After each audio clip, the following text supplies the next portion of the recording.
I'm Melody Carlisle. And I'm Sabrina Bradley. And this is Heaving Bosoms.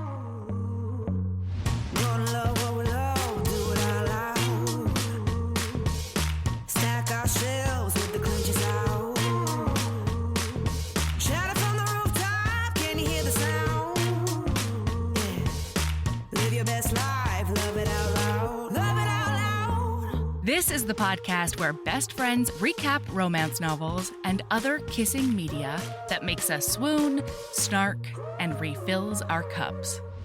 Whether you've read the book or are coming in blind, we'll lay bare every delicious scene and revel in the tropes and subgenres that make romance amazing. All right, listener, strap in and strap on. Headphones are highly recommended.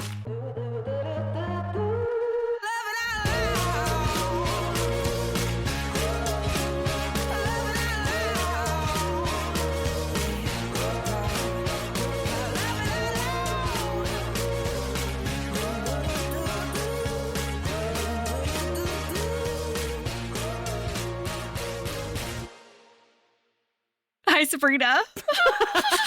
Hi, Melody.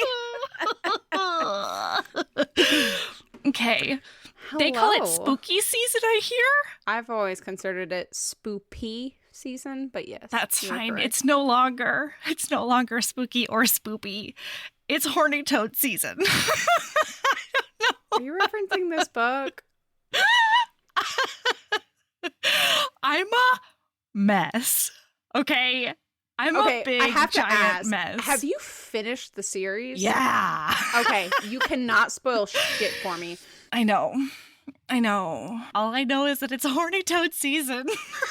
This book starts horny. This whole series starts horny. Like, Wait. Oh, Sabrina. Oh no. Are you ready? Uh-oh. We have new patrons. Okay, and old patrons. Okay. Let's do patrons, and then we're going to launch into horny toad season. Because horny toad stuff just got in the way. I don't know. Okay. Are you ready? All right. So we've got new patrons this week, and you make the show possible. I'm so thankful for you. So welcome to Gallet. Is that how you would say that? I think so. I was reading it as Galit. Okay, Galit. Maybe Galee? Gallet? I don't know. Galid? I'm so sorry, you beautiful, wonderful unicorn. We're going to go with Galee because it rhymes real nicely with the next name. Oh, yeah. And then the next one is Abby C. Welcome. We also have Sarah A. and Katie. And then Leslie B. Hey, y'all. Welcome. I just put up bonus episode 180. You've got a lot of catching up to do. Hope you enjoy. There's a lot going on up in here. There's a metric fuck ton going on. We have a lot more to record about this series as well, and I'm very excited about it because it means I'm going to have to listen to it all again. And long-term patrons. Okay. Hey, thanks for being here. Thank you for supporting the show. Amanda B. and Catherine J. Carol L. and Patricia S. Teresa M. and Molly. And last but definitely not least, Certainly Naomi not. C. Y'all are We're amazing. so Thank happy you. Thank you. that you've stuck with us long enough to see this wildness. Oh my God. Oh my God. Into. Okay, I have to say a few things about this whole I thing. have because something to say. Okay, do you want to go first or should I? Just in case you bring it up before I do. Yeah, I'd like to go first. Please. Melody fucking Carlisle. You have the floor. Oh This no, are you going to do that motherfucker. thing that I was stupid about? Are you going to tell everybody how dumb I was? You're going to tell all of our friends how dumb I was? This motherfucker messaged me. So I feel like as little as I've been on podcast, on air, it's a decent amount for a guest host, but this is my first or second official episode as co-host. Yeah. And I've been dealing with this where Melody sometimes somehow Melody has snuck in books that are not standalones because I am on record. I basically only read standalones. Yeah, you stand I by have yourself. two things to stay here. One, I am remembering how much I love not standalones. Yeah. Which will come up with my lady love. 2, I still stand by, I read so fast that, like, all those books better fucking be out. Because, like, I will tear through 3,000 pages of book as if it's a single book, okay? Yeah. No, I hear Melody you. fucking Carlisle rolls into my WhatsApp, like, what, a day ago? 2 days ago? You roll into my fucking WhatsApp. It's worse and than say, I think I fucked up. It's even worse than that. I think that this is, by the way, listener, this is already a 4-book. This is a quadrology. Okay, it's a quadrology. Like, to get to the HEA, it's a quadrology. This motherfucker rolls up into my message thread and says, I think there might be a 5th book. When I tell you, my heart stopped. Melody. I hear you. Mine did too. I peed a little bit, but you want to know what's really embarrassing? Okay. Listener knows this too, but I'm friends with Kim Loraine. Okay? Yes. One of the authors on this book under paranormal writes is K. Loraine. Legitimately, I had this exact thought, Melody. I was like, you better fucking, before, like, if you had not responded the way that you did, by the way, for clarity, listeners, her response was, I'm just kidding. Turns out the next book is about blah, blah, blah.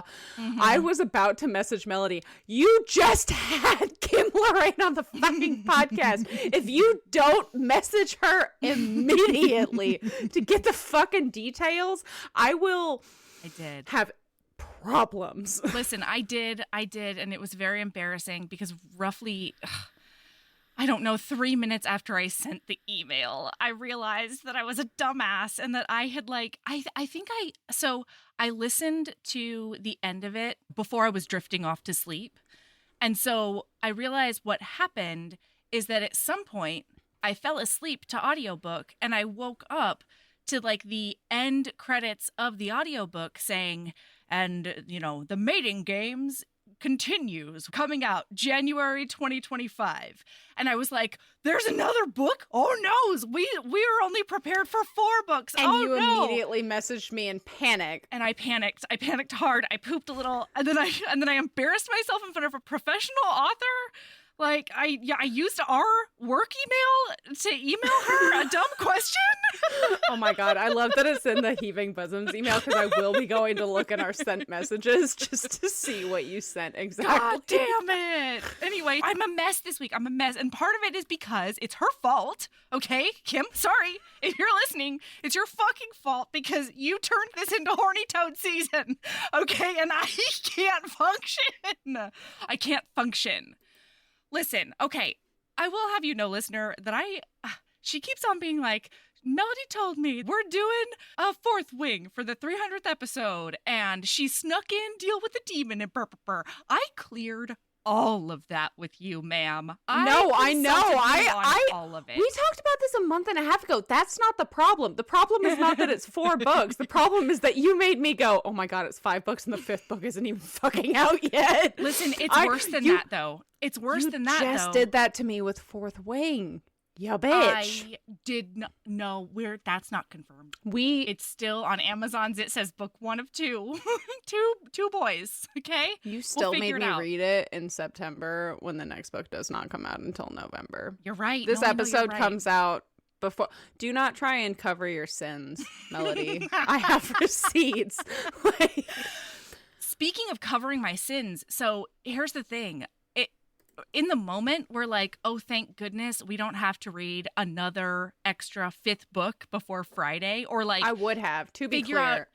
I would have. Same. Or like figured out how to like listen, it was going to be a whole thing. I had already like done all the logistics in my head and it was a mess. But it's worse than that for me because so this is their 2nd mating game series because it's going to follow the 4 horsewomen of the apocalypse. And so the very first one was... Pestilence? No, that's this one. This one's Pestilence. Wait, there's a series before this? Yes. One of them is a priest. One of the Waichu's men is a priest. Okay? because they're evil. They're evil, and they understand what we're looking for. Meg Ann and Kay Loraine, how very dare you? So now I'm going to have to go read those. And then as soon as War comes out, I swear to God, the first series was Famine War. or Death. Oh, you're right. The first one was War because the next series that comes out is Death in January. Yeah. Death, the quadrology. The last one? Yeah. And she's a milky-eyed bitch, and I'm excited about it. This one is Pestilence? Yeah. It's so exciting. You just spoiled some shit for me. What? But not No, in I a didn't. bad way. No, What? I mean, I should have guessed just looking at the name of the series, but like knowing that there's multiple series, I did not realize that. Fuck. I know. Okay. So, I mean, I'm in. I'm hooked. It's done. Oh, and more than that, even. Are they all 4 books? Mm-hmm. And actually, this is technically, did you read the first one, the prequel? Because there's a prequel to this shit, The Pestilence. There's a prequel. It's called Promise to the Night, and it's all about her betrothal. I did see that, but I haven't read it yet. And wedding it's to on Gavin. My Kindle. Holy shit balls! Holy forking shit! I will balls, have read it. I'll have read it by the time our heroine would say. I can tell you all about it if you want on podcast. No, let me read it. Okay, let me read it. We'll talk about it on Patreon. Okay. Okay, fine. Okay, so here's the thing. Like, these books are good. Period. The end. Like, they are really, really good, right? However, I got to read all of it in audio, and when you experience it in audio, it is like an otherworldly plane. So it's done all in duet style. Yeah, because you said it's a full cast. It's a full fucking cast. It's hold your pants on just a sec. I'm just gonna read you the full cast. So Kim narrates under Stella Hunter. The full cast is Stella Hunter. She does all the women, and it's fucking brilliant. Teddy Hamilton, J.F. Harding, John Hartley, James Joseph, and Jacob Morgan. Okay? And so what duet style means is that each person comes in on their line for their character. So even if it's a chapter from like Ben's perspective, Rosie will say all of her sentences. Stella will say all of Rosie's. It's fucking amazing. Everybody on it is so good. And the way that it like levels up this already excellent Horny Toad season book is bananas. I am so mad that I cannot listen to audiobook for podcasts. Like, I'm going to have to listen just on my own time. Like, I might re-listen to the first book. Oh my God. Just to get that experience. Yeah, you really should. It's so good. Actually, I would recommend maybe the 3rd or 4th book. Oh no, the second one's really good too. Oh no. I'll just listen to the whole series. It's fine. I'll just put it on the background. Ooh, okay, we're 15 minutes in, and I think that means we have to get into this because otherwise we'll be here for 7 hours. Yeah. Yeah. Okay, so listen, Rosie is our main character. She is the human daughter of vampire royalty because in this sphere of canon, vampires can be made or born, and they're like only sane if they're born. I think they might go feral if they're made. I don't super know. There's like a line about it at some point in the series. I can't really remember. Anyway, so in Promise to the Night, I'm just going to give you the premise because it is important for this book. In Promise to the Night, Rosie basically like negotiates a betrothal to a guy she's always been very intrigued about, a vampire. It's Gavin. Who she's always been very intrigued about in order to save her brother Noah, who had to kill Gavin's sister, I think, in the War series because he had to end up with his forever mate as part of the White Shoes group, okay? It's hot. All of it's hot. There's a priest. That's all I know. I'm so excited about reading it. Okay. Anyway, so she does this. Fuck. She does this marriage. I'm going to end up reading that entire fucking series before we fucking record again. Jesus. Hey. All right. We have 4 days until we record. I can do it. I got this. We can do it. So she does do that marriage, and then she has to run away from them. She has to run away because the family has nefarious plans for her, because she has the blood of the sun. Everyone, okay? She's got a magic pussy and she's got the blood of the sun.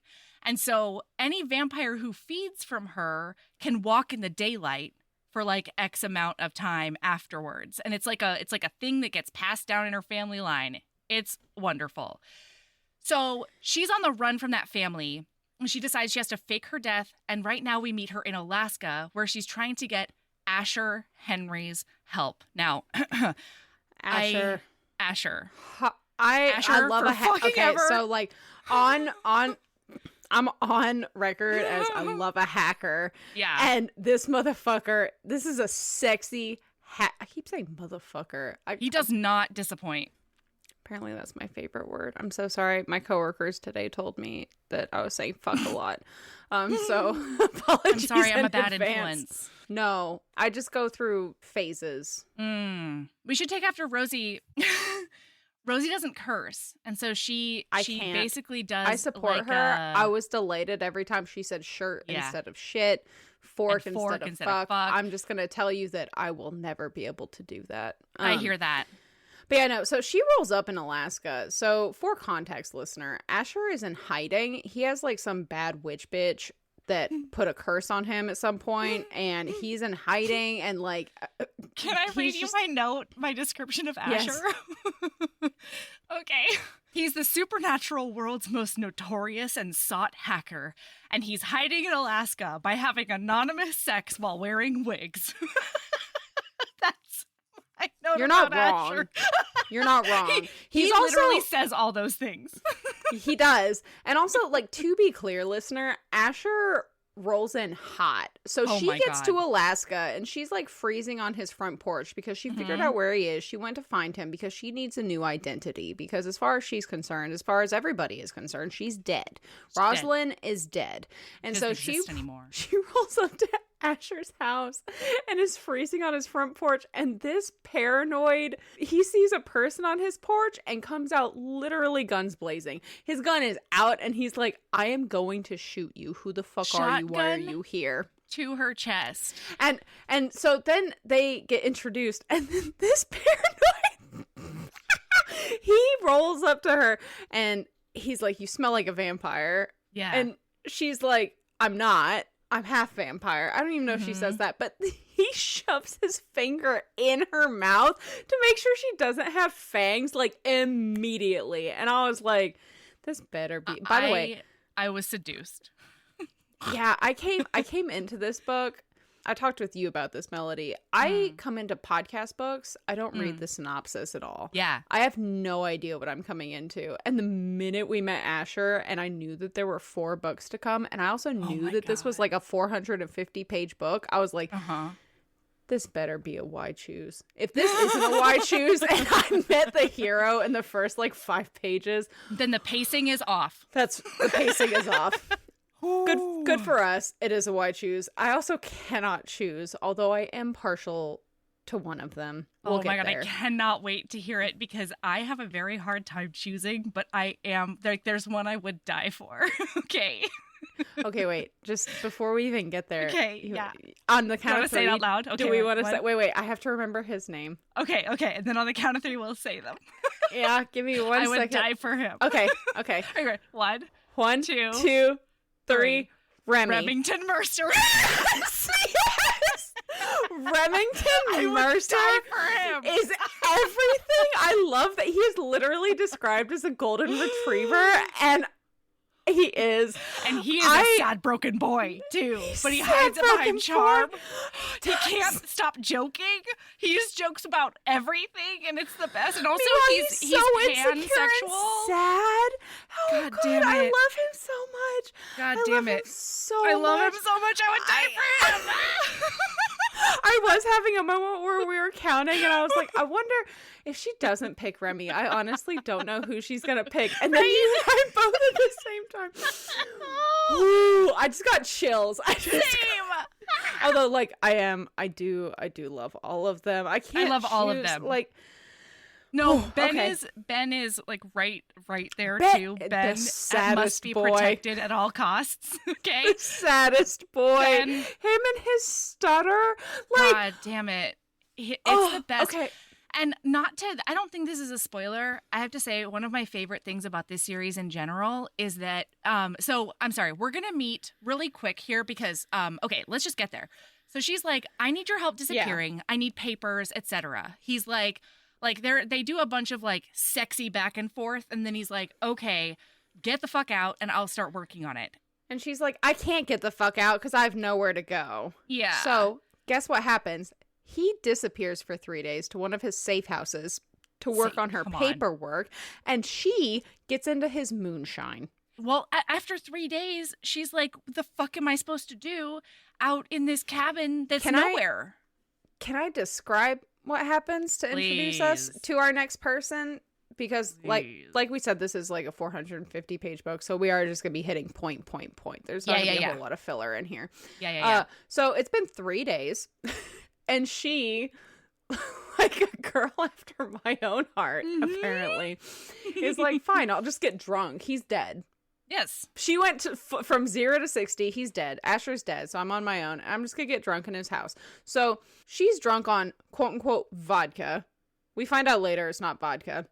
It is vodka, but it's moonshine vodka. Yeah. He distills moonshine out of vodka. Because we also find out that Asher has a serious alcohol problem in this Asher, book. yes. Yep. He needs some help. He's not an alcoholic because he does not have the physical symptoms necessarily, but he drinks a lot. In his behavior, he is an alcoholic, yes. So it's been 3 days. She is drunk on moonshine. She goes and digs around in his prosthetic hideaway his costume stuff. Jewelry. Yeah. She proceeds to put on latex all over her face. Thank fuck this woman's not allergic. Puts latex all over her face, puts a beard on. She does not cover all that latex, to be clear. She's got all sorts of shit. And then she decides, fine, if Asher's dead, I'm going to summon a demon to hide me. Well, okay, so because Asher is posted up, even though he's hiding from the supernatural world, I guess. I still am not clear on why that is. Anyway, I think it maybe is because that witch doesn't matter. So he lives outside of a town that is basically all supernatural. It's like 180 people, too. It's so small. How did they not know that every stranger that rolls into town is Asher Henry? Right? Like... And they're all supernatural. Most of them are shifters. Some of them are like pixies and stuff. Gargoyles. I love Tom, Dick, and Henry. Gargoyle trio. They are the best. But notably, vampires are not allowed in Aurora Falls. Yes, and she smells like vampire because she's half vampire. So she can put on these prosthetics very well, clearly, while she drunkenly puts latex all over her face. But she can't smell like a vampire. And so she creates the world's shittiest summoning circle. And out of candles, she goes and digs candles out of his room. She goes and grabs this and that. She puts the salt circle. She does all of the stuff. She lights the candles. She makes her... She fucking summons a demon. Nothing happens. Candles go out. And then she passes out. And bleeds on it. That's right. And then the door opens. And behold... a demon. And he is 7 feet tall, and he is purple, and he has hair down to his waist, and he has horns, and he has a tail, and he has a cock that should not be... Does not quit. Yeah, should not be ignored, okay? He's and it's so cute. Later on in the books, we get to find out how proud he is of his tail. It's amazing. Anyway, so he comes in, and he, like, licks her palm where she's bleeding, and she wakes up, and she's like, oh, what's happening? And he's like, I'm here now. I'm a demon, and I'm your demon, and you're my human. And let's make a deal. I will hide your scent. I'll hide your scent and make sure nobody can find you as long as you give me your blood. For something. Your blood. He has not your virginity. Said, no, he doesn't. He hasn't said. She offers this shit because he's like, what will you trade me for this? And she's like, I'll give you my virginity. Yes, and I mean, he's like, that's not enough.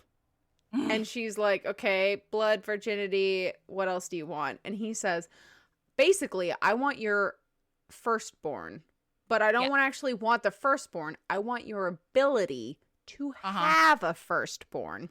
And so he calls it her womb. He wants her womb. And this comes up multiple times in the book. God bless. So I would like to say this because I did make a note of this. My favorite shit in a supernatural book is the supernatural ways around contraceptives and fucking pregnancy. Like he's like, give me your womb, and she's like, okay, you can have it. And then she's just, the rest of the book, they're like, but I don't have a condom. And she's like, it's fine, I'm barren. I'm barren, let's go. Are you? You are. Supernaturally. I love it. It's great. Yeah. So here's the other thing. When he licked her palm and he tasted her blood, somehow, because perfect demon magic, okay, he found out that this slutty bear is also into degradation. She's into pain. She's into, like, bondagey stuff. She is into it. She tastes like BDSM. She's a fucking dirty girl. She is. We're into it. Y'all, okay, get ready. It's on TM. He just starts taking off his clothes, and she's like, wait, oh no, that's a huge dick. Like, shouldn't I be? And then he sidles up to her, and he whispers in her ear, don't worry, Rosie. I'll make it good for you. There's nothing less attractive than, like, an unwilling woman. And he's like, I'm going to have you screaming my name. Get ready. I have one more quote before we roll into some serious shit. Because we just don't have time for all of the quotes that I made. But he rolls in, and at one point she says, oh, God. And my favorite thing, one of my favorite things in books is when they're like, God isn't here. Yeah. I'm here. Well, his response to her saying, oh my God, is, don't cry for him, my dirty little bitch. Cry out for me. I'm the only one who can save you right now. Oh my God. And I had to, I was sitting peacefully, like my grandma self in my armchair knitting. And I had to looked off into the middle distance for a second and stopped knitting. And I was like, this is too profane for me to be making a baby blanket while I'm reading it. And let me tell you, that's when I picked up crocheting for the first time in multiple years, because I needed a new project. I can't. I was clutching my pearls through this thing in all of the best ways. I was the happiest. So he does a finger on her, and he, like, bites her, and then he tells her to present, okay? And this is not the last time that somebody will tell her to present, okay? I love it. I love that. It was very Omegaverse reminiscent, and I love an Omegaverse. I do. What happens at the end of this scene? I don't know. No, that's the next one. It doesn't matter. He comes like a freight train, and he basically decides, I'm a big bad demon, but this is my human. She's mine forever. She doesn't know that right now, but that's just how it is. Well, and it's like, he's never done this before. This is a whole thing throughout the book, and then also, like, the very beginning of the next book, he's like, why do I feel so deeply about this human? Why do I feel so intensely about this human? And it's like, because you're fucking mated, bruh. You're in love. This is your mate. You your love fated her. Mate. Dick knows. Oh, God. It's even funnier in the third or fourth book. It's even funnier. We are 50 pages in, and we have met I am assuming Melody, I swear to God, I do want this spoiler. He's one of the Waichus, right? Listener, did you hear her threaten me? I want the spoiler! Podcast? I'm requesting it now. This is different. I've consented to spoilers, okay? This specific spoiler. He's one of the Waichus, right? Oh, yeah, he is. Oh, God, and okay. It's so mad. The way that he becomes part of this Waichus is, like, it's, first of all, this whole thing is bonkers, right? But the way that he becomes part of it is bonkers. It is scandalous. It requires a special trigger warning, and it's hilarious.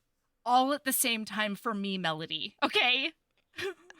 A special trigger? It had a special trigger warning regarding chapter 28 at the beginning of the audiobook that he becomes a mate in.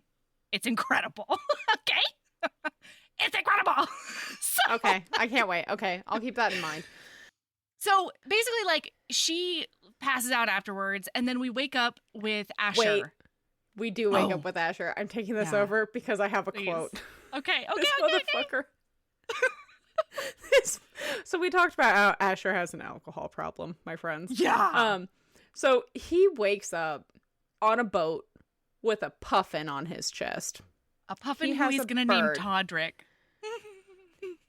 He is questioning where his night went. How did I get here? His whole life, all of his choices. And then the puffin shits on him.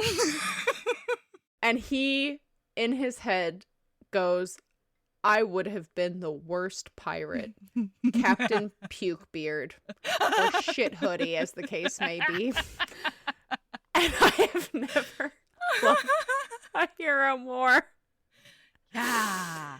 He's a hot mess, okay? To be clear, Asher is a hot mess. Yeah. Okay, he wakes up and he goes to the Tipsy Moose, By which the is way, the best bar. So then he goes to the Tipsy Moose, which is owned and operated by the aforementioned Remington Mercer and Bentley Mercer, who are God, I love those the men. most beautiful, identical twin wolf shifters, okay? And, now I get to say one of my favorite things about the book, which I meant to say before we had to go and explain the demon fucking. One of my favorite things about this book is that Bentley, he has a stammer. He's had it his whole life. And I love it because it's just a fact in the whole book. It's just a fact. It never gets fixed. By the end of the series, no, it doesn't need to be fixed, it's right? Not. Like, he's still a fully sexy daddy. Okay, Ben turns into a daddy. This is about to be blunt as fuck. Okay. But do you have any idea how wet I'd be with that stammer in my ear? Like, stammer to me, daddy. Like, I mean, right? But that's one of my favorite things because, like it's not fixed. It's not something that needs to be fixed. It's just a part of who he is, and that's okay. Yeah. And I like it because it's still woven into his character and the way that other characters respond to him and react to him and interact with him. But it's just a thing about this man. So it's great. I really, really love it. Anyway, when he gets there, Remy is there. And Remy and Asher have a bit of a history. They love to periodically hate fuck each other. I hate sex between these two. Thank God we got to see some, It's one of those things where, like, me personally, I cannot do a hate fuck because if I am at the point where I have those kinds of feelings towards you, they're not sexy feelings. Touch me, I am cutting your genitals off. Watching it. Oh, boy. Witnessing it. Love to watch it. Love to see it. Yeah. Love to see it. So he rolls up. So Asher rolls up into the tip. It's called the Tipsy Moose, but they call it the Tip. Their shirts say just the Tip. I love it. And he is basically like, hey, I have a person who cannot stay at my house. She's in hiding. Can she have a job here? I know you've been looking for a bartender. And Remy's like, well, does she have any experience? He has normal questions. And Asher's like, no, but she needs a place. No, Asher's like, yes. And then internally he says shrug emoji.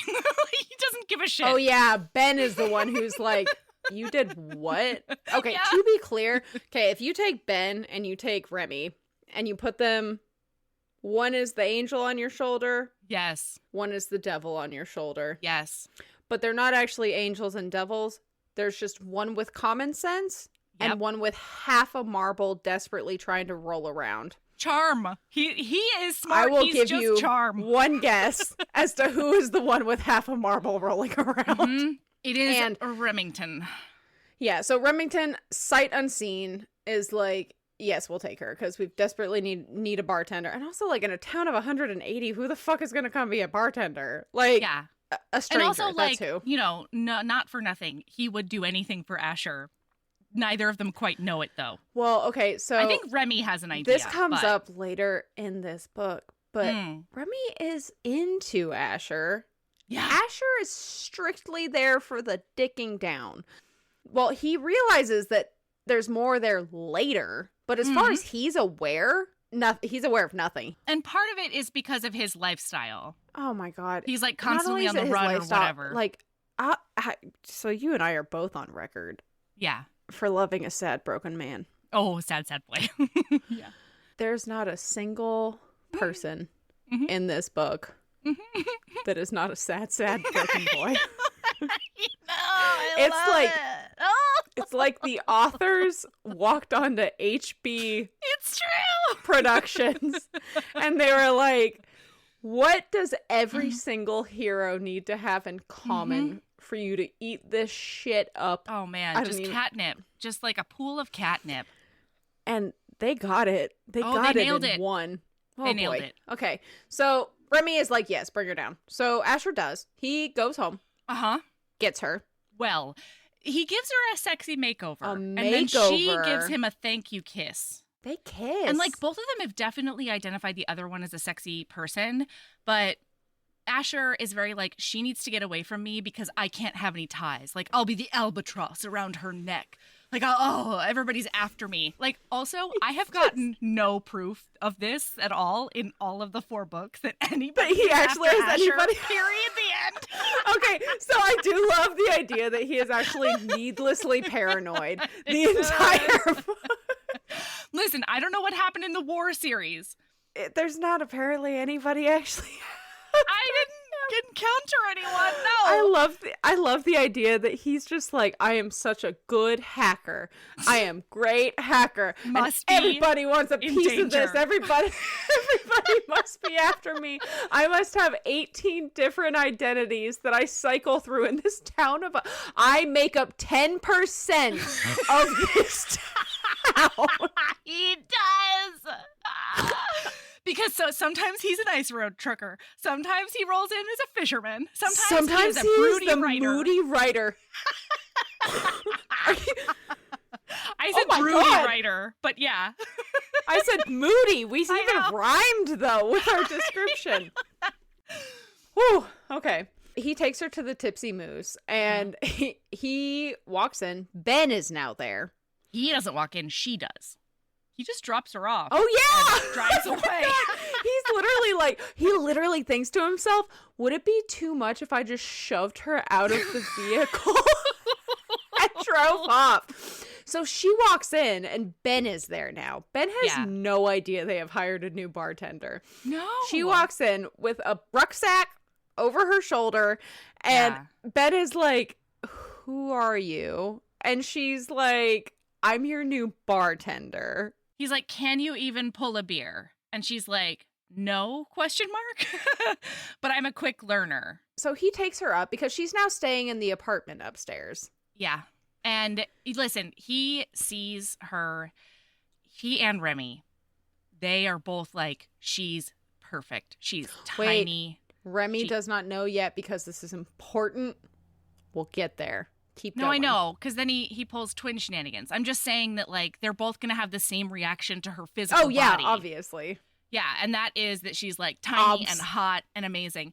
And here's the thing, listener.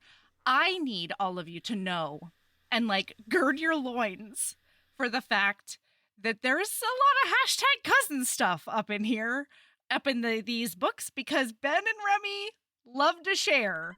At the same time. There's no twincest, but it's not, at least that I've read. There's not twincest. But there's not, like, there's no swords crossing twincest, but there is fucking the same human being. Yeah, like, there's, so I don't remember what book it is, but there is a point where Remy's like, like, she's sitting on Remy's face and sucking Ben's cock at the same time. Do they ever spit roast her? This is a consensual spoiler. Don't. To be clear, what you just gave was not. I did not ask for that spoiler, but I am asking for this one. Not do the twins spit roast her? Yes. Not that I recall specifically, but there is other. Look, there's like spit roasting plus. Oh, I know. All over the place. I've been there. Yeah. That's what I'm saying. Yeah. Oh, I know. Oh, Oh, I know. So anyway, so Ben's like, give me your number. And he puts her in his phone as off limits because he decides that, like, you cannot have any more sex with your employees, Bentley. Because the last time he had sex was Darla. Remy and he sharing Darla for a night. Darla, to be clear, is one of their servers. Yes. But then they start, like, sort of flirting via text. And this was very important to me. It is so hot. Ben is like, he is surly and he is terse and he is daddy, like all so over gruff. these texts. So gruff. I literally, you and I are going, there's no way not to go a little bit out of order in this book. So they fully have this like flirtationship over text.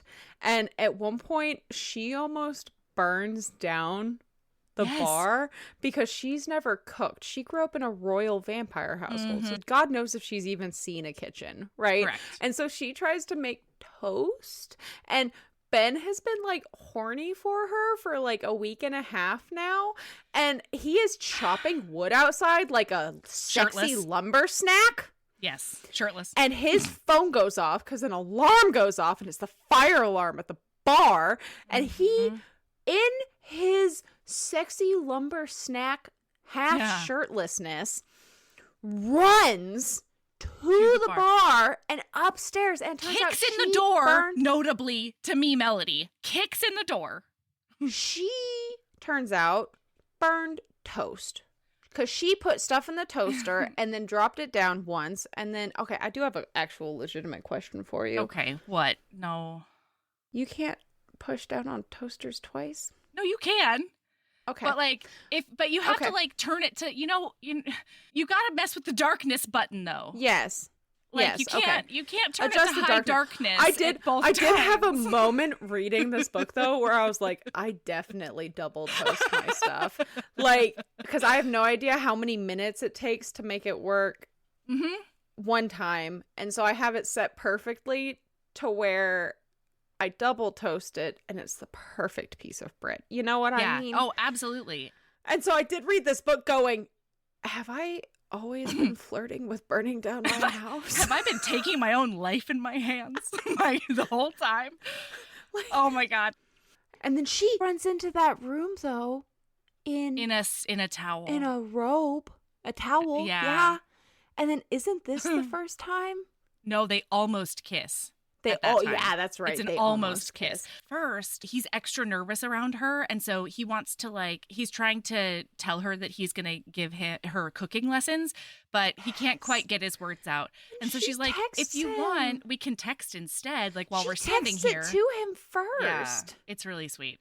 So then they have this whole text flirty situation where she asks if it's going to be shirtless cooking lessons and maybe nudity would be really motivating. And then he comes over because she seems really surprised. She's like, oh, I can't believe I said that out loud. And he's like, I don't want her to feel ashamed of anything that she says around me ever. So I do have to saunter up to her and touch her on the face and really get up in there and tell her that a face touch if it's not Dane from Fourth Wing. That's the one. Exactly. Yeah. It's hot. And then they almost kiss, but then Remy calls him and it gets all blown up. So we're going to go back in time a little bit because we meet Remy for the first time, or she meets Remy for the first time, but she doesn't know she's meeting Remy because she doesn't know that Ben has a fucking twin. It's amazing. And so Remy goes up to get her. Ben tells Remy that they're not allowed to fuck her. She's off limits. And Remy's like, I did not consent to that. I am not okay with not fucking her. Because that's what I was going to say earlier. He walks in and he's like, oh, did you bake cookies? And Ben's like, no. It's just how she smells. She smells so fucking good. And Remy's like, who does? And he says, the lady you hired. Mm-hmm. And Remy's like, oh, let me go get her. And P.S., listener, she smells like citrus and cookies, okay? And I love both of those things. I have to read what he says as soon as she opens the door. I'm pretty sure I also have this highlighted. Probably. It says, my stupid heart skipped a beat. Pretty? No, this woman was fucking stunning. She had this cute nose I wanted to boop just so I could make her smile. and a sexy little beauty mark I wanted to lick. And motherfucking shitballs, this was going to be an epic failure if I had to keep my word. And then later on, he's telling her that Ben's not so bad. He's like, I'll bark and like just a little Don't bite. worry, he's mostly bark, just a little bite. And she says, and you? And he says, oh, baby girl, I'm all bite. Oh my God. And so I need you to know that each one of these men in her white shoes do have their own special nickname for her. And Remy's is baby girl. I am a slut for a nickname. I know. And the Same. fact that everybody has one for her. Uh-huh. It's so good. Like Pan calling her my angel. No, he calls her Le Petit Monstre. So That that's too. like my little monster. He flip-flops though, because he calls He her does, my angel yeah. and But my monster little monster. sticks. Yeah. Oh, I guess I haven't gotten far enough. Yeah. Oh, by the way, listener, I don't know if we said this earlier. The demon's name is Pan. His name is Pan. Yeah. We find out later what his full name is, but he goes by Pan. So anyway, also Pan gave her a mark on her wrist, and so A horny mark. a horny mark. Anytime she brushes up on it, It makes her horny. Oh my God. Okay, this is important. So we're going back in time again. When we meet Pan and they make these agreement, right? yes. Pan says, I'm going to leave you with something that is going to make you remember me. When I call you, you're going to know that I'm calling you because he's going to come back. He's going to come back for some of that pussy. She's his. By the way, I said pussy so weird because I almost said poon. And then I was like, No. no, I'm not doing that. Pull it back. Gotta go back. That was so not off the chain of me. So turns out what he left is this mark. And so when he wants her, also, he's been speaking in her brain. He talks into her brain parts. He can like whisper little bits in there. And he'll be... Pan's just a real possessive little shit, ultimately, is what those boils down to. Because, like, she'll, like, be, like, as she's getting closer to all of her men's, he's like, you're thinking about them.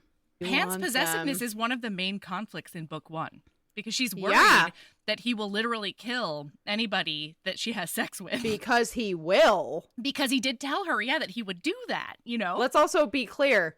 Pan would not murder a bitch for sticking it in. No, totally. Anyway, so then she has a whole sex dream about Gavin, the one that Sabrina is going to read about in Promised to the Night, the prequel, her vampire husband, who is a dom, a sadist. A sexy sadist. Yeah. She had never felt sexual interest in somebody before Gavin. Yeah. And now she's having dream. Like, this dream, I was like, he whips her. Oh, yeah. And he won't give her his cock even though she's begging for it. And he's just like touching her and fingering her and hurting her. Yeah. And I was like... It's a lot. It's great. It's hot. Gavin's nickname for her is Petal. So that was important to me.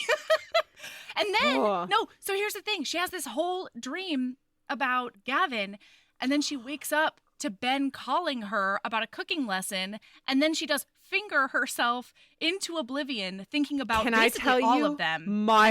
One of my most favorite things. What you're about to say. Asher. Yeah. This voyeuristic son of a bitch. He's got cameras everywhere. I don't know why. Cameras everywhere. Why, because Asher? he wants to keep her safe. Is that That's why the purpose? That's the original purpose. Okay, is that one just of the let me reasons have that it? he was gone for 3 days? Like, when did he do this? Shut up. Don't ask questions. I think maybe he did it for Remy or something. Shut up. This is an innocent thing turned dirty, okay? It's an innocent, helpful thing. He put the key. I don't know what. You're asking questions I did not ask. Okay, these were not questions that even crossed my mind. Because he is alone in his cabin and he hears some noises and he's like, "Oh no, is she okay? Is there danger?" And he looks on the camera But no, she's just having a wet dream. And then she does wake up and start fingering herself. And he's like, I should leave. Yeah. And then I cannot. He doesn't. And then he does masturbate to fruition. Yes. Watching her. And she has no idea until like 85% into the book. And she loves it, P.S. Just FYI. Loved it. Okay, so then, listen, people in town are getting murdered, and it might be a shifter or it might be a vampire. It's like, I don't know. It's barely a thing, but we have to say it out loud. So then, as she's like at the bar, so first of all, Pan calls her upstairs by her mark. And she's basically like, she's almost convulsing on the stairs because she's having just like spontaneous she's orgasms. Almost convulsing behind the bar. True. And Ben can smell it. Everybody can smell it. Everybody can smell it. The whole town is shifters. Okay. Look. I love us scenting their cum. I do. And then Pan goes up and he's like, oh, you like how I called you? And he's like, you're thinking about them and I don't love it. You're mine. And you're gonna admit that you're mine. And she's like, you can't do that. You can't control who I'm attracted to or who I fuck. And he's like, I'm gonna edge the shit out of you until you succumb. He pulls. No, that was a forced orgasm situation, but it's similar to the Maxime. It's a Maxime Sebastian situation. Yeah. Anyway, so he edges her until she's finally like, I need it. I need it. Yes, okay, I'm yours. I'm yours. I'm yours. And then instead of actually like giving her his cock, he just he jerks off onto her lower belly and her pussy. And then oh my God, I loved this so much. This was one of the moments where I was like, Rosie, you fucking icon. Because he told her that he's the only one, he's in charge of her pleasure. He's the only one who can make her feel good. So she runs her fingers through his cum and then starts diddling her clit. And she's like, what? It's technically you. Technically, you're the one who's making me feel good. Gotta find those demonic loopholes, man. Yes. Yeah. Okay. Now, Ben comes over for their she has been practicing cooking. They have their cooking lesson, right? Yeah. She invites him over for dinner. And then Rosie, you sweet she can never cook. It's never going to happen. She has made them pasta and salad, right? Mm-hmm. Simple enough. He taught her how to make pasta. She has a wall full of cooked noodles because she keeps testing the doneness. Oh my God. And he walks in and in her startlement throws a piece of pasta at him. He gets a piece of pasta stuck to his fancy nice button down. Mm-hmm. And she's got like the table set up with a candle and like mismatching really plates and bowls. And like, it's the cutest thing ever. And then they have their first date. And to be clear, the food is terrible because her pasta, I can honestly say this has never even crossed my mind as an option for pasta. And maybe it's because I learned how to make pasta before I have memories. But she kept thinking this isn't enough pasta. So after she had started cooking the pasta, she kept adding more pasta after the fact. So when they bite into the pasta, it's all different textures. And like Ben is trying to be a good sport but you can hear him crunching. Oh my God. It's so much. Oh, Lord. And then, poor baby, she gets her measuring spoons mixed up, which, like, when have none of us, like, we've all done that before. She makes a vinaigrette, and instead of using 2 teaspoons of pepper, she puts in 2 tablespoons.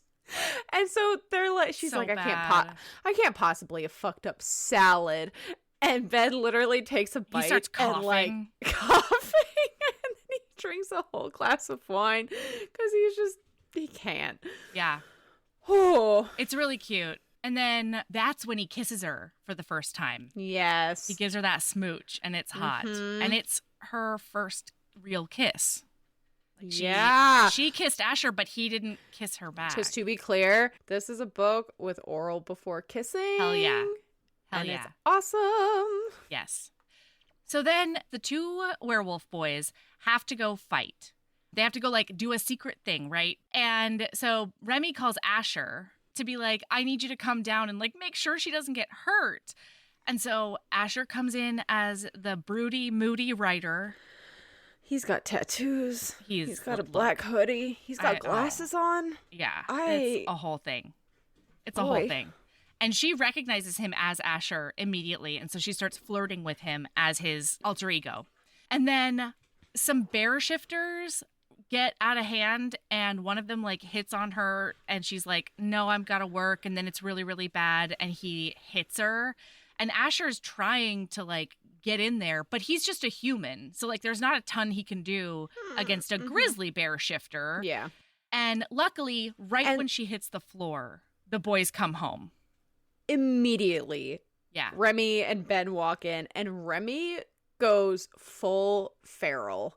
But like berserk. He is pissed. And meanwhile, so Ben just runs and scoops her up and takes her upstairs because he is a caretaker. Yeah, love Ben in this moment because I'm about to wax poetic about Remy and Asher. Please. Fucking Remy is pissed that Asher let her get hurt. And they're arguing and they're going back and forth. And based on what we said earlier, you might guess what is coming. Oh and my God. Boy, howdy, I was hoping. All my dreams are coming true. We are in their office and they're going back and forth. Ooh, and they're so boom, mad. It's on TM. Yeah. Like, It's they so hot. hate fuck on that desk so hard. And like it is so teasing and horny. And oh my God, Remy calls Asher out because Asher says, are you serious? This is how you deal with your problems? And you know what Remy says? That's rich coming from the guy who drowns himself in moonshine. Yeah. And I was like, damn, Remy. And then they do go to Pound Town. Like Asher bends Remy over the desk rails and him on that desk. Just going to town. And then going upstairs, Ben is taking care of Rosie. Rose. Nadia. I guess her name's Nadia right now, but her name is Rosie. I can't. Yeah. But I'm still stuck on Nadia because like we just found out. Okay. By we, I mean everybody that isn't Asher just found out that her name is Rosie. Rosalind instead of Nadia. So she's like, I'm going to go check on them because they seemed really aggressive and I don't want them fighting. And Ben's Ben like, knows what's coming, I really though. don't think you should do that. And she's like, I'm sorry. I said what's coming. I meant who. Who's coming. Who's coming. Uh-huh. So she does go just like happy-go-lucky tromping down the stairs, and then she gets to the office and the door is open, and Asher doesn't see her, but Remy does when she makes a noise. Would you like to know why she made that noise, listener? Was it because she got horny watching them and did in fact undo her pants and start touching herself? And I was like, when she did this, I was like, this is where we divide as humans. I would not. I would want to, but I would in fact like quietly tiptoe backwards out of the room and be like, I'll just leave you to it. And Pan is in her head saying, yeah, watch him. Touch yourself. Oh my God. Pan is such a fucking horny enabler and I love him for it. So then Remy makes eye contact with her and he says, oh, I just want to come, don't you? Asher thinks he's talking to him. She knows he's talking to her. And listen, it's hot. Then she's all wet from this. And so she leaves. Goes back upstairs. And then it's on again, TM. Because Ben smells. Eats her out. Wait. She's his final dinner. We have to tell listener how it happens, though, because she goes up there, he smells her arousal, and then he picks up her hand and sucks the fingers that had been on her clit. And then he's like, let me take care of you, baby. Even before he sucks them, it was so hot. Like, because he like fully like breathes it in and then puts it in his mouth. And I was like, dirty boy. Sad, dirty boy. Mm-hmm. Yeah. And he's like, Nadia, what are you doing to me? Oh my God, what are you doing? Oh my God. And then his eyes flash blue because his wolf is in the house. His wolf is like, I am here. I am into it. Let's go. And for the first time in his life, his wolf is telling him like, I want to breed her. I want to knot her. I want to do all the shit with her. He's never thought that. His wolf has never been interested in the woman he has sex with, okay?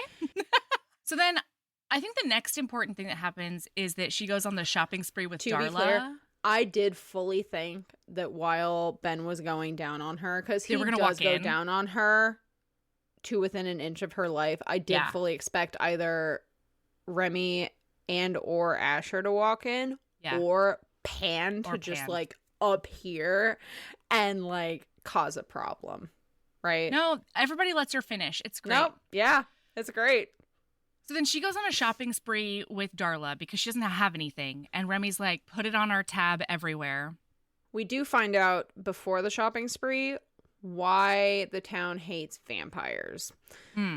The town hates vampires because like 20 years ago or something like that, there was a vampire in town. Everybody was at church and the entire congregation gets slaughtered by a vampire. They hang the vampire, and now no vampires are allowed because... They don't hang the vampire. Don't they? The vampires got away. Oh. The only two survivors were Remy and Ben. And Ben saw everything. Oh, shit.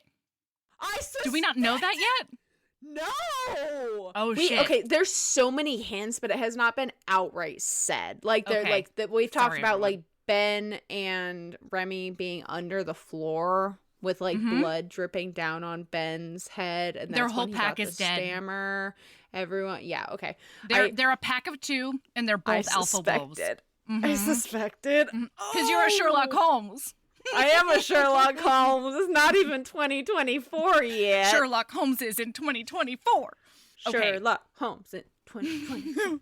So when they go on this shopping spree, Darla is basically like giving her all the tea, and part of it is that Ben and Remy like to share because she's like, I'm so attracted to Remy, but I don't like, what am I going to do? I'm so into Ben too. And Darla's like, don't worry, girl.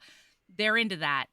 So then when she gets back to the bar, Remy's like, do I get a fashion show?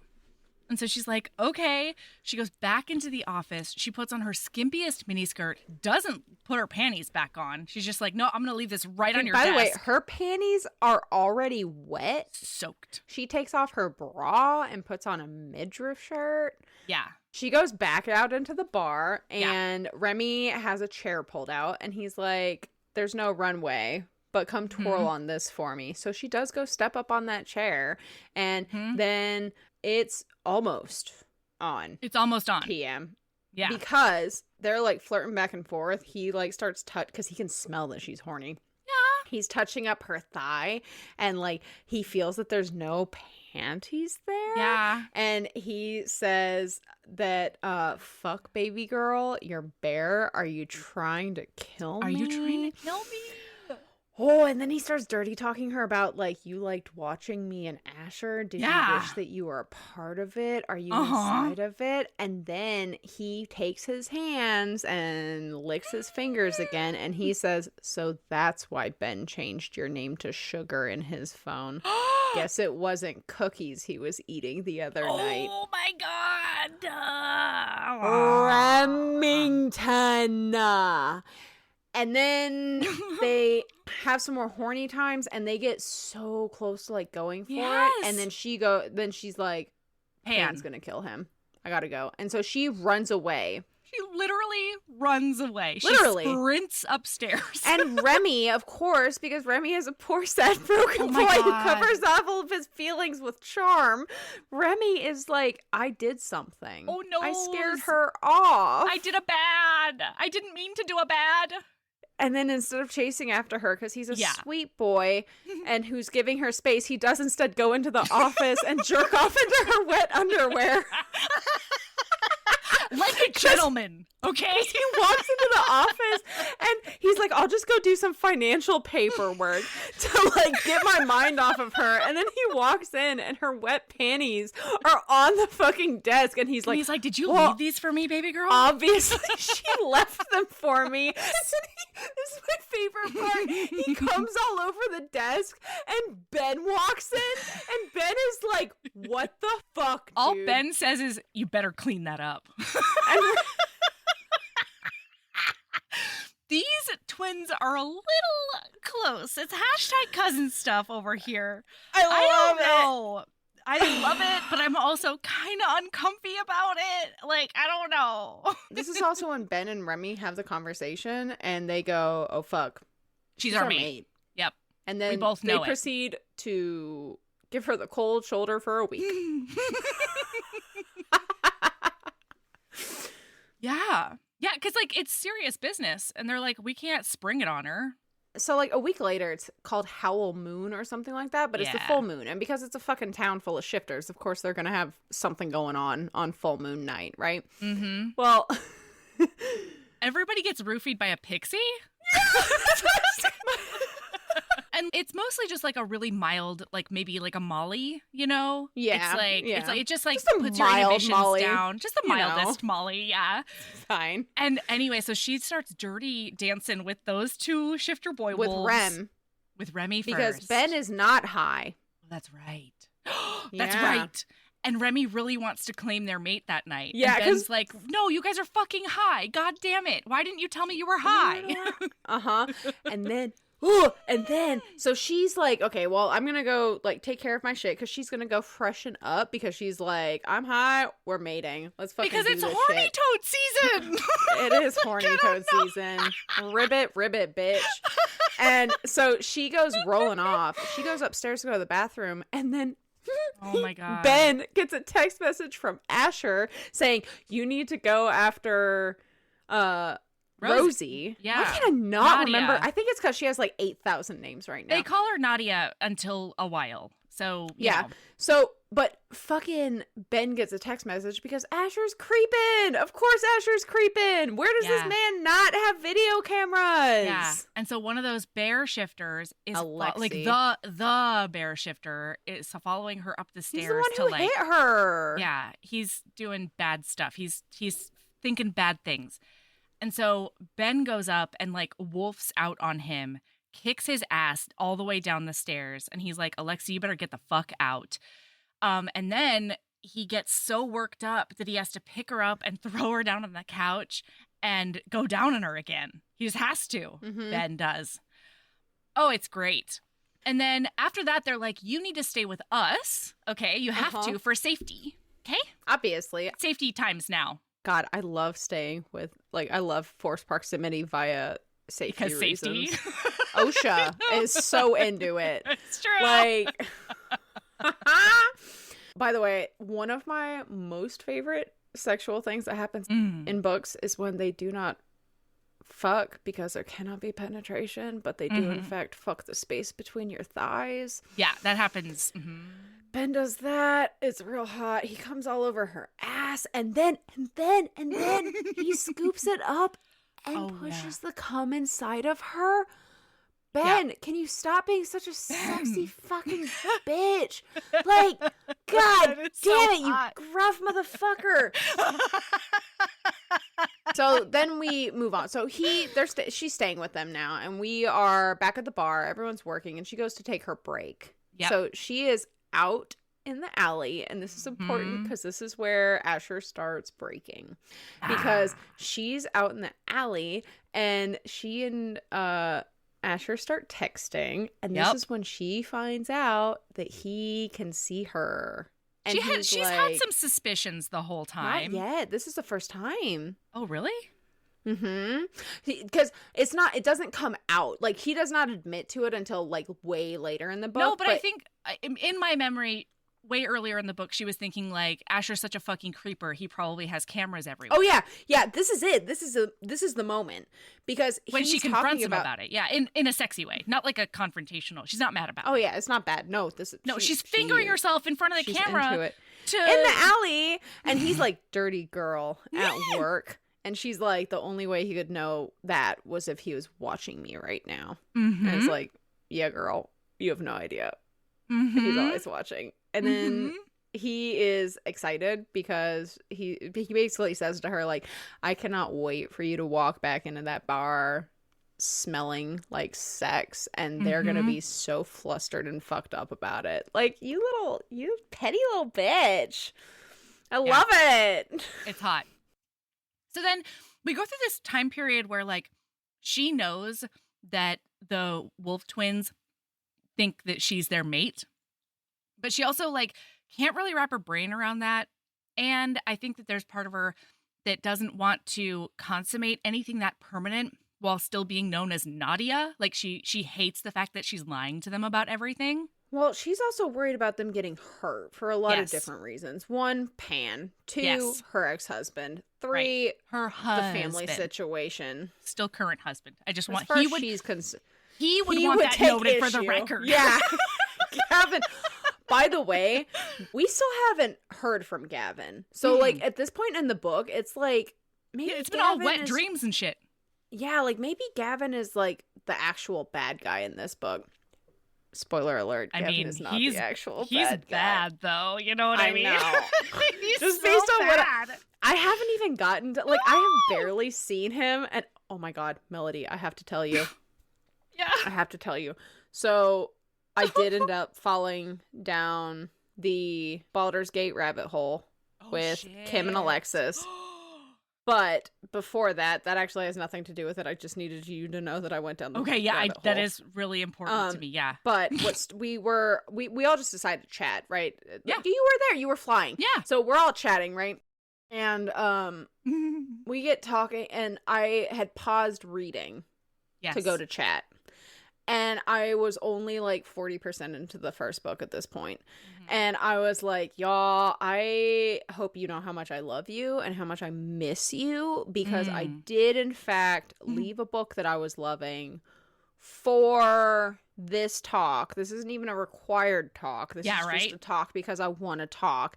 And then I did tell them about the book. And then I did get to the point where I said her sadist husband, who has to be a part of her harem, but like maybe he's got to be. If he's not, I'm going to be mad, and I will message the author directly. And like I was like all fussing about it, and like I'd been telling them about like Pan. I gave them basically the gist of the book up until this point, right? In the thing, and like I was like, and he's a sadist who like whips her, and she is horny for it, and like they were both like. Just Yep, interesting. Nope, hold pretty. please. And Alexis was like, and downloaded. Yes. So we might have some additions to Yes. Oh my our god! obsession. If we could also get them into war and then death next year, like that would make my whole life. Wait, Same. because Patreon? the other. Oh my god! I'll do anything. Can for you Patreon. imagine it? Oh my god! All I'm such a slut. We go to fucking.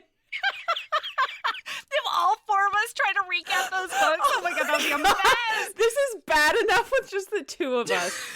Right? Ooh, and this is only one book, because like if we're doing it for Patreon, it's gonna end up being like all 4 books at once. Yeah. And it's just gonna be the hottest mess. Hottest mess. I mean, but like slumber party vibes forever, which is great. Party vibes, indeed. Wait, Sabrina, I don't think this is a spoiler. But I just need you to know that Gavin is a sadist, okay? And he is a dominant, but he also loves directing. That's all. That doesn't shock me, Blink, and blink. I am so happy. Blink, blink, blink. Yeah, I'm.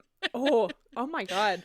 Yeah, I'm not going to talk about the physical reaction no, that I just had thinking about that. I know exactly what physical reaction you had, because when you went down the Baldur's Gate rabbit hole, did you see when I blushed and like had to hide my face for a minute? It's because I got a full body flush thinking about one of the times he directed.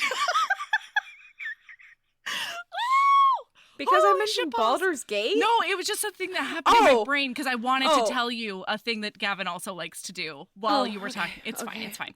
It's fine. Okay. Okay. So then what happens next? Like, the boys have I to have go... important notes. We are in Pan's point of view now. Mm-hmm. This is when we find out a little bit, the very beginning of why Pan needs her. And literally all he says is, Rosie was my ticket to staying Earthside.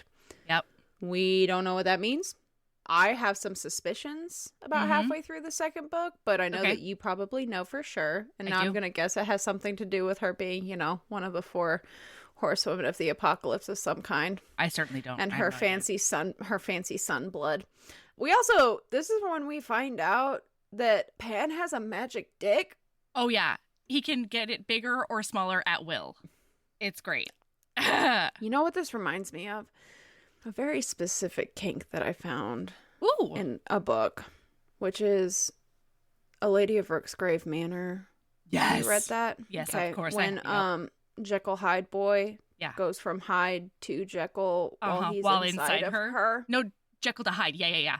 But yeah, he starts Dr. as Jekyll the doctor. And Mr. Hyde. Yeah, so listener, just in case like you haven't read the book, I first of all encourage you to, but second of all, the way that she experiences him shifting is, first of all, he's inside Dream her sex. From behind, no, and then she's watching his shadow in front of her against the wall as he turns from like a man into ginormous Mr. Hyde. She just sees his shadow. Oh, sorry, you're talking about Rooksgrave. I was like, I don't remember that in this book. Oh, no, that's Rooksgrave. So, by the way, this is all happening in her dream, as far as she's aware. Like, he pulls her from dreaming into his realm. And then this is very, very important. Yeah. This is when he does, in fact, pierce her nipple with his fangs to put one of his earrings in her nipple. And then she comes like a freight train a billion times because, like, that's what Pan does. Because, like, ultimately, yes, he's using her, but also like, his cock vibrates. I don't know if you knew that, listener. He can do whatever the fuck he wants with that penis. Also, his tail is prehensile, which will come back. It's already come. Several times. He diddles her clit in the very, very first. Yeah, he does more stuff. All sorts of shit. Yeah, it's Horny Town. And she turns out, listener, from the outside looking in, she's just having a horny wet dream. And she's moaning in her bed. Mind you, I would just like to remind you that her bed is now in the Mercer house. Oh, yeah. With two shifters who have real good hearing. Boys. So she wakes up because... With Remy in the room. Yeah. Right? Remy is just staring down at her like a He had to check on her. No, he had to check on her for safety, Sabrina, okay? Yeah, but he was there a lot longer than checking on her, right? He was. And so, yeah, it was super cute. They do end up having like a cute little flirt, and it was super duper adorable. I think Remy cooks her breakfast. It's the best. He does. It is also a running thing that everybody has gotten to fuck or kiss or eat her out except for Remy. Remy, he gets just denied all book, and it's only circumstantial denial. But poor Remy. By the end of the book, I was like, Remy's gonna have a complex. You know, like it's so much. Gotta have. Yeah, fair. Yeah, Remy already has a complex. sad boy. I sad, feel charming like boy. he has a host of complexes already. That's fair. Yeah. It just gets worse. Yeah. So this is when it is Ben, Remy, and Rosie. And they're talking about her boobs. And I just have to give you all of the terms that they come up with for her boobs. Oh, God. This is great. This is so funny. Why not call them your boobs or tits or breasts? What would you rather I call them? My nunga nungas? Or your dirty pillows, chesticles, bacon hangers, milk monsters, snuggle pups? Ben offered hot floppies. I had to put the book down because I was laughing so hard. Yeah. Yeah, then they get Horny Town. Well, so then Ben like goes for a run, and he finally is like, I'm going to claim you now. It's my turn. And he does his present to me, you know, you're my good girl. And then what's up? Wait, before this happens, we get Gavin's point of view for the first time. Yeah, because Gavin's in town. Gavin is in the house, my friends. Okay, the call is coming from inside the house. Yeah, and the pussy. Not quite yet.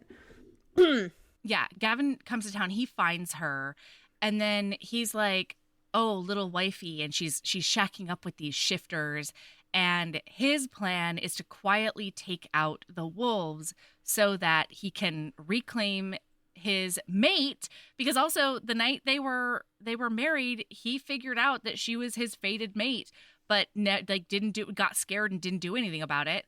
And so he's going to skulk in the background for at least 10 chapters. What's up, Sabrina? Oh, yeah, definitely. I'm sorry. I have to tell you. You know how I take voice notes when I read?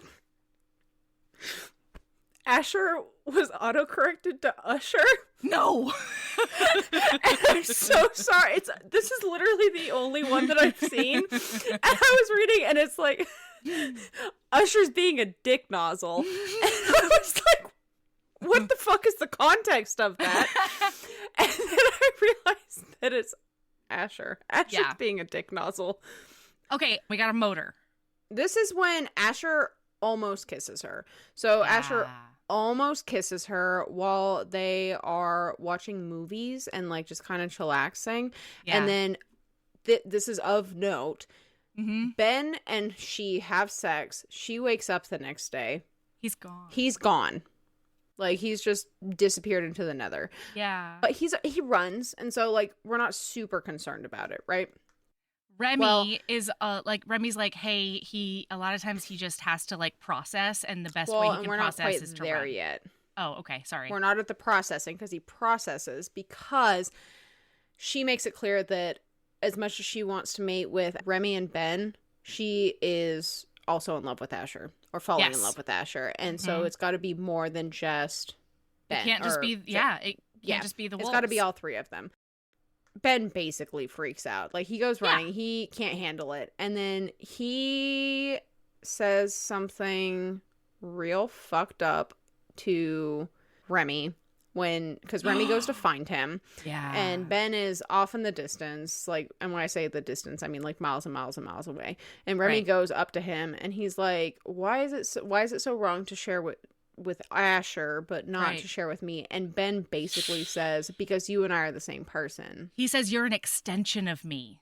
You're an extension of me. Ooh, yeah. What a kick in the gut. Ultimately, they end up getting it figured out where obviously that's not what Ben actually meant, but like he feels essentially kind of like Remy is an extension of him, right? Like this is his twin. He was in the womb together. They grew up together. Remy knows everything. She's not going to choose, like her choosing Remy does not mean that she is not choosing Ben. Right. Her choosing Asher means that she could get bored of Ben one day kind of thing.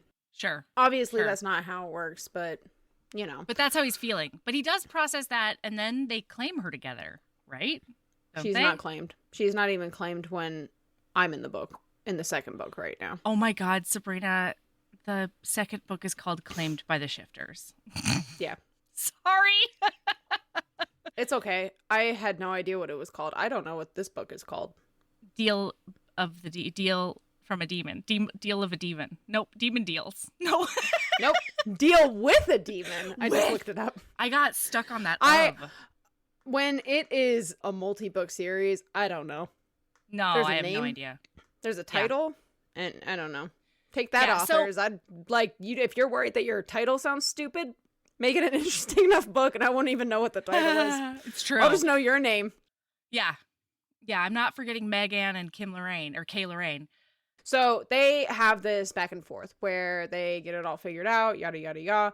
This is when Asher is driving home from the Mercer house. And Gavin has been watching them in the house, and he has realized that the human is a part of it now too, right? And he's the weakest link.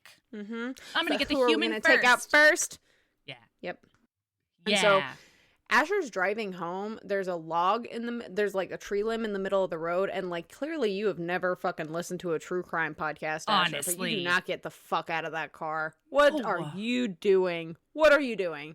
And so he does get out of the car. And of course, Gavin pops up like a little, yeah. And he's like, I'm about to fuck you up real good, Asher. And Asher's like, oh no, I'm a human. Yeah. And he's right. And then Gavin comes at him. And Gavin tells him, she's my wife. I've come to get my wife. So Asher knows exactly what the situation is. Gavin goes to pounce on Asher. And so Asher has this constellation tattoo on his forearm that keeps on like growing painfully because it is a curse that he got from a witch while he was bondaged by an ex-girlfriend who betrayed him. And so he holds up, like he just like goes to shield himself from Gavin, and this burst of light comes out of his arm and blows Gavin like a block away. Sky high. He's gone. Bananas. Like, we don't know where he goes. Like, as far as we're concerned, he just disappears into thin air. He might have been like dust at that point. We don't know. Now they all have to huddle together for safety. Because, oh no, they don't tell her.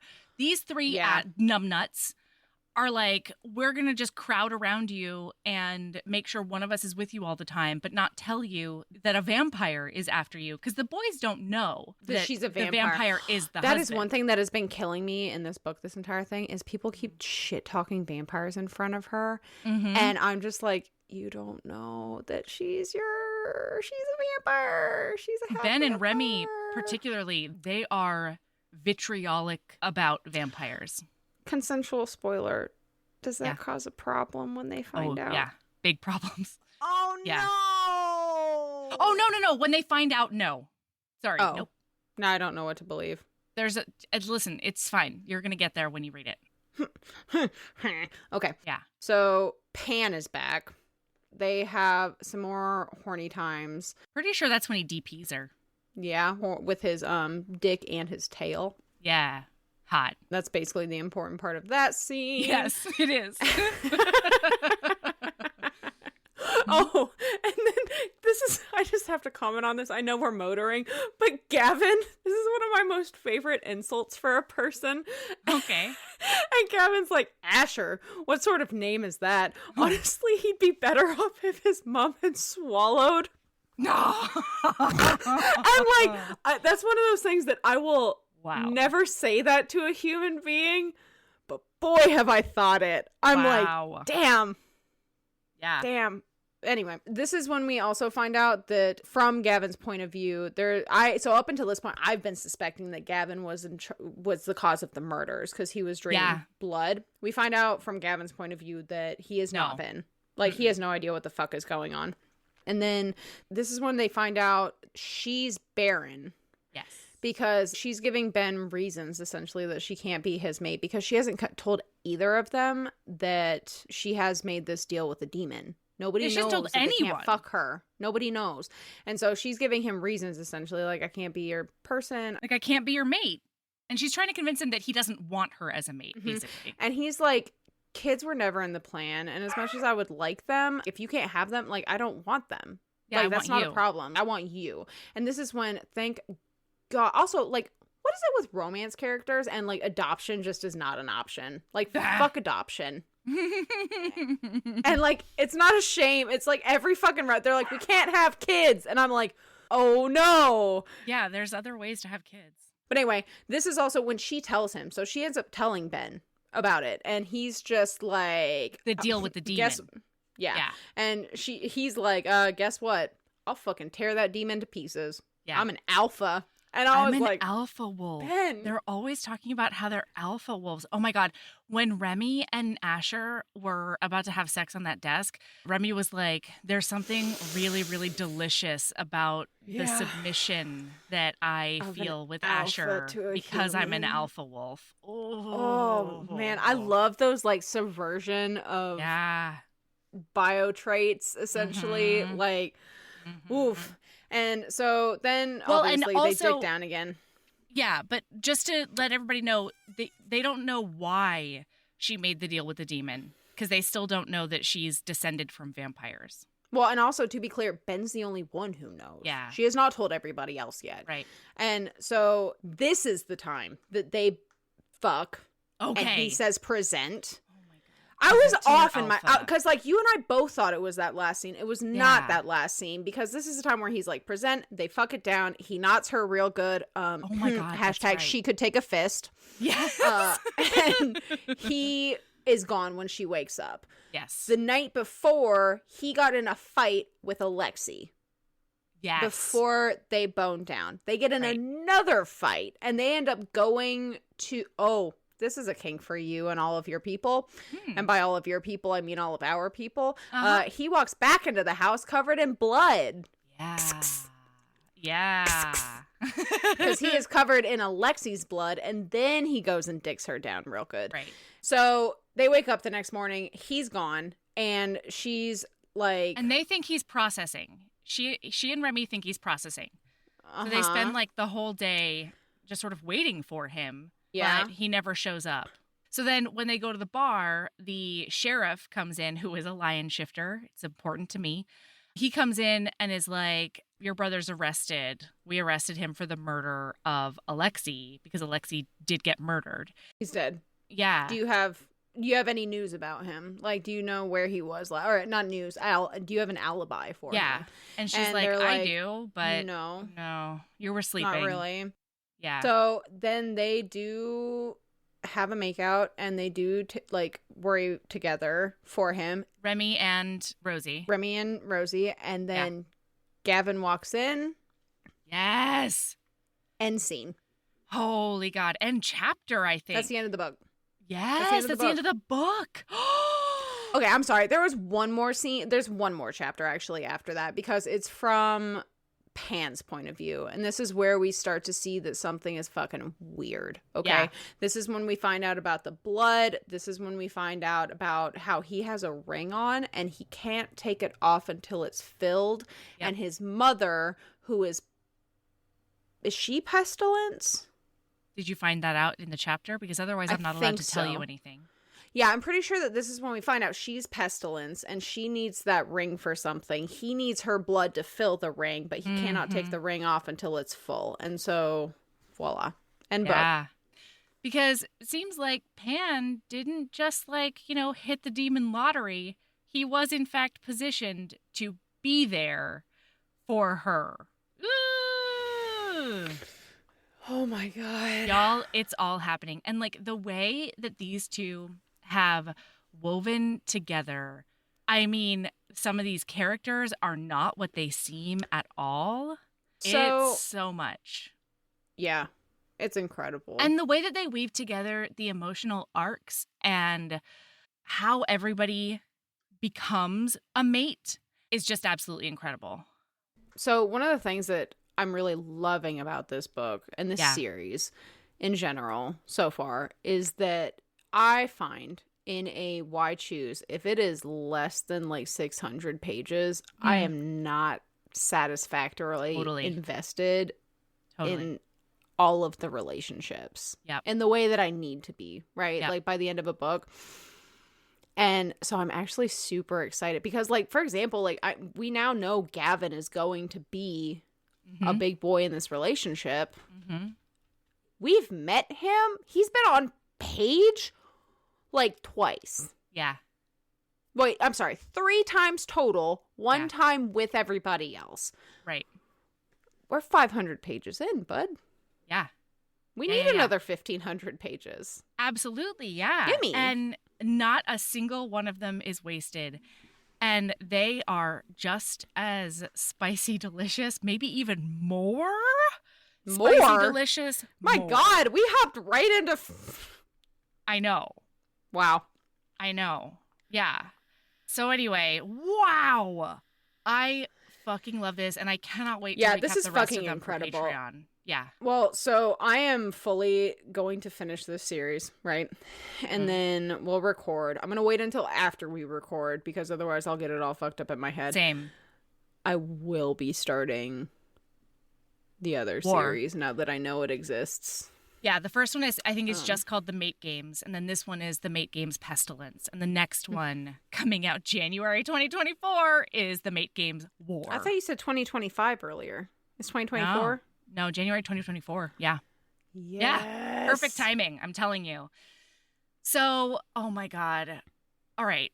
Sabrina, do you have a lady love? I do. I mentioned earlier that I know exactly what the fuck it is, too. Yeah. I am blaming you for this, frankly, but loving blame. I have deeply fallen back into multi-book same couple series. Really? Because of Fourth Wing. I was seeking out that same thrill where you and I did our Squeep episode recently, and that's actually what kicked this off. Was I wanted a book where I was so attached to characters that if and when they died, I would be brutalized. Y'all, in our Squeep episode, We Oh both yeah, that's literally Patreon. Mm-hmm. accidentally cry in the first like 10 minutes talking about Liam. Because you and I picked the saddest fucking topic to start with, like a bunch of minis. So dumb. Anyway, go ahead. So what did you find? So this is one that I have been waiting. I knew that I wanted to read it eventually because I love this author. I'm pretty sure I've squeed at you about this series, this author before, Raven Kennedy. Mm-hmm. She has the Plated Prisoner series, which I've read her. I can't think of what it's called off the top of my head, but the first book is Addie, and it's fucking awesome. And I loved that series, and I just hadn't dove into her Plated Prisoner series because it's a multi-book, right? It was also 4 out of 5. Fifth book wasn't out yet, and I was I'm just gonna, like, at this point I'm just gonna wait, right? Like I probably wouldn't have waited if there was gonna be like 4 years before the last book came out because it was on the first out of 5. I probably would have read along, but like I only had to wait like 6 months until the last book came out, so I was like, I'm just gonna wait. Melody. Yes, ma'am.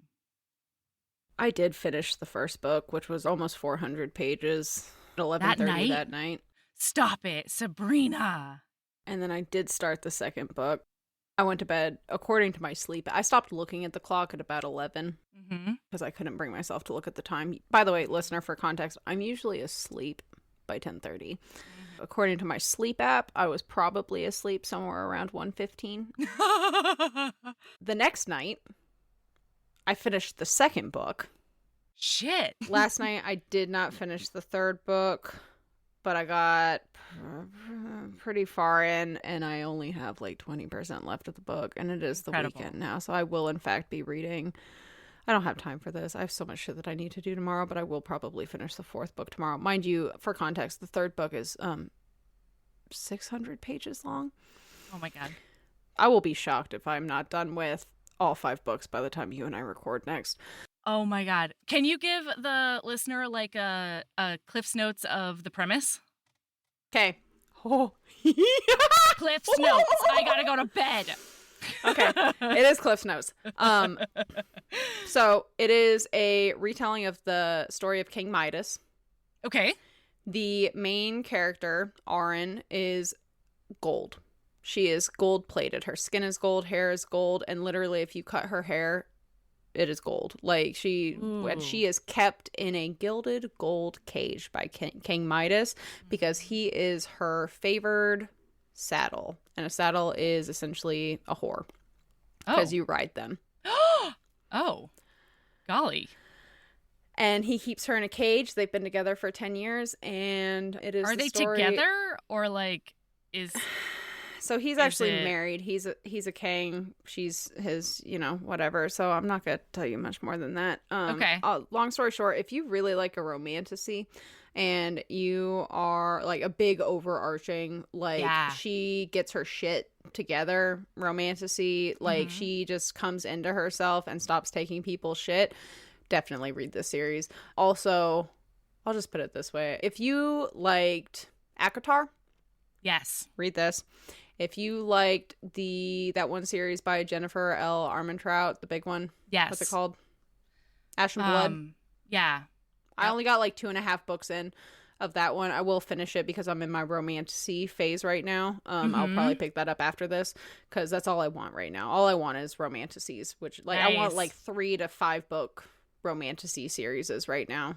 So if you have recommendations, heavingbosoms.podcast@gmail.com. Now you know what I'm looking for. Kingdom of Ash and Blood, ACOTAR. I think you would like Dawn of Onyx. I think that's a slow burn though, FYI. I'll tell you. Most romantasies are slow burns. Yeah, no, I'm fine with a slow burn. As long as it's like, the tension is there and the like heroine is like fucking kicking, like getting Dawn her shit of together. Onyx like, by Kate Golden. Oh my god. As long as they eventually get spicy. Totally. I need that payoff, even if it comes on page 1800 out of 1900. Okay. Jesus Lord. All right. My lady love is a few different books that got me through the prep and the like the craziness of getting that week together before going out to California for my uncle's memorial service. I know it's a weird, coping mechanism, but like while trying to find something to wear to a California outdoor memorial service. I was listening to 2 of Cassie Alexander's like short story audiobooks, also narrated by Bunny Warren. One of them is an MMF where like the heroine has just found out that she has a terminal illness, and her boyfriend cheats on her right afterwards. So she's just like, fuck this, fuck everything. And she steals his car and hits the road, and then ends up breaking down right outside of the camping spot, the normal once a month camping spot of 2 fated mate shifters who are fucking hot as balls, okay? And it turns out they've been looking for their third forever, and they find her. Oh shit! I might need to read that too. It's so good. That sounds amazing. It's so good. It's on audio? Yeah. And then the other one is The Tiger and the Swan. It's a really short story, and it's all about, remember when we did the Dragon's Captive recap on Patreon? I talked about his like right-hand man tiger shifter. It's about him. It's about him? And the swan shifter that he ends up mated to. And the swan shifter, like, lore is so cool. God, I love a non-wolf shifter. I need know. a swan shifter in my life. I know, you do. It's Oh called The God. Tiger and the Swan, and it's perfect. If you want another unusual shifter, I will repeat Addie by Raven Kennedy. Okay. You will It's just called Addie? laugh. Yeah, Addie, Addie. Okay, cool. I also read Adiron by Ruby Dixon, which was fantastic. It's one of the Corsairs books. Oh. And, like, he's the charming one, and she is, like, the scrappy former enslaved woman who's been, they've been all hiding out on an abandoned spaceship that the boys have been looking for forever, and it's fucking wonderful. Have you read The Corsairs before? Yeah. Okay, this is a reread. Okay. Yeah, and then I also read Resisting Maxu, Victoria Aveline's next one, and that one, he's like actually a dark dude. He's like done some shit in his former life, and he's not to be fucked with, Maxu, okay? Also, the premise of that is that he sees her in like a crowded thing right before she's gonna go on a planet-wide tour. He sees the back of her head and he smells her. His eyes turn black. He gets his mating marks, and then he gets arrested because he has been currently breaking the law in order to get out of the marriage ceremonies that are required unless you're a criminal. I have not read that one yet, because that's one of the most recent ones, huh? Yeah, it's so good. Yeah. At one point, like, the way that they actually start getting physically intimate is that she breaks into his room to get something back from him, and he has set a booby trap that collars her and binds her wrists to the wall with magnetic things that come out, that just fly out. And so she's just trussed up on his wall. He knew what he was doing with that. Well, no, he does it for everything because he wants to, if anybody I breaks know. in. I'm just saying that, like, he knows what he's doing by trussing people up like that because they're breaking in. When he's got his camera out and was like, who is breaking into my room? And he saw her tied up and helpless. Okay. Just helpless on his wall. It's delicious. Yeah. Okay, I don't think I've read past Feiho, so I'm gonna have to pick that series back up. Yeah, I'm currently reading the next one. So anyway. Okay. Keep being a badass and love yourself as much as you love a penis that can change sizes. What? No. That was the first thing that came into my mind. We can't be that tired. No, but like, I am obsessed with Pan's dick, man. Like, the fact that he can fucking Jekyll Hyde that shit. Listen, it's, you know what? keeping a badass and love yourself as much as you love horny toad season. Okay? Horny toad season. Perfect. Oh, shit. Heaving Bosoms is produced by us, Melody Carlisle and Sabrina Bradley. Editing is done by Melody Carlisle. Our theme music is by the incredible singer-songwriter Brittany Fonts, and our art is by ultra-talented author Kate Pryor. If you like our show, remember to follow us on your favorite podcast app, rate us 5 stars, leave a nice review, and of course, tell all your friends about us, even if they don't read romance. If you want to get in touch, you can email us at heavingbosomespodcast@gmail.com. If you want more of us, visit patreon.com/heavingbosomspodcast. You can also find us on Instagram @heavingbosoms, on TikTok @heaving_bosoms, and in our Facebook group, the Heaving Bosoms Geriatric Friendship Cult. Head over to our website to sign up for our newsletter, get our Reading Embrace printable, and check out my audiobooks at heavingbosoms.com. All right, we'll be back next week with more swoons and snark. See you then.